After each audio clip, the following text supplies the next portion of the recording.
ನಮಸ್ಕಾರ, ನೀವು ನೋಡ್ತಾ ಇದ್ದೀರಾ ನ್ಯೂಸ್ ಫಸ್ಟ್ ಲೈವ್. ನಾನು ಸಬಾ ಹಕೀಂ. ಪ್ರಮುಖ ಸುದ್ದಿಗಳನ್ನ ನೋಡೋಣ. ಮೊದಲಿಗೆ ಹೆಡ್ಲೈನ್ಸ್. ಪರಪ್ಪನ ಅಗ್ರಹಾರದಲ್ಲಿ ರಚ್ಚು ಮೀಟ್ಸ್ ದಚ್ಚು. ಸಿನಿಮಾಗೆ ಕರೆತಂದ ಗುರು ನೋಡೋದಕ್ಕೆ ಜೈಲಿಗೆ ರಚಿತಾರಾಮ್ ಭೇಟಿ. ಚಾಲೆಂಜಿಂಗ್ ಸ್ಟಾರ್ ಕಂಬಿ ನೋಡಿ ಬುಲ್ಬುಲ್ ಭಾವುಕ.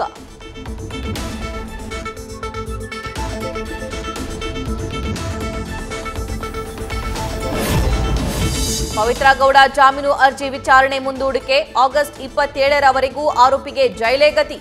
ಆರೋಪಿ ಅನು ಬೇಲ್ ಅರ್ಜಿ ವಿಚಾರಣೆಯು ಪೋಸ್ಟ್ಪೋನ್.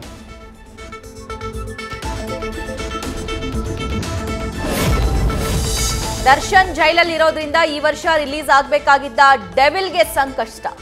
ಡಿಸೆಂಬರ್ನಲ್ಲಿ ಬರಬೇಕಾಗಿದ್ದ ದಚ್ಚು ಸಿನಿಮಾ ಜಾಗದಲ್ಲಿ ಧ್ರುವ ಸರ್ಜಾ ಅಬ್ಬರ. ಬಹುತೇಕ ಅಂದೇ ಕೆಡಿ ರಿಲೀಸ್ ಆಗೋದು ಫಿಕ್ಸ್.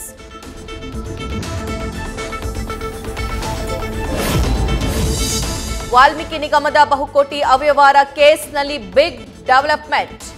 ಸಿಐಡಿ ತಂಡದಿಂದ 232 ಪುಟದ ಚಾರ್ಜ್ ಶೀಟ್ ಸಲ್ಲಿಕೆ. ನಾಗೇಂದ್ರ ಬಗ್ಗೆ ಯಾವುದೇ ಉಲ್ಲೇಖವಿಲ್ಲ.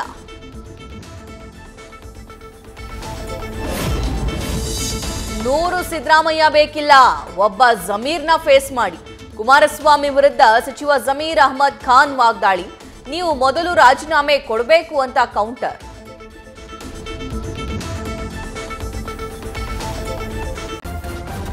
ನ್ಯೂಸ್ ಫಸ್ಟ್ ನಿರ್ಭೀತಿಯಿಂದ ನಿಮ್ಮ ಪರವಾಗಿ.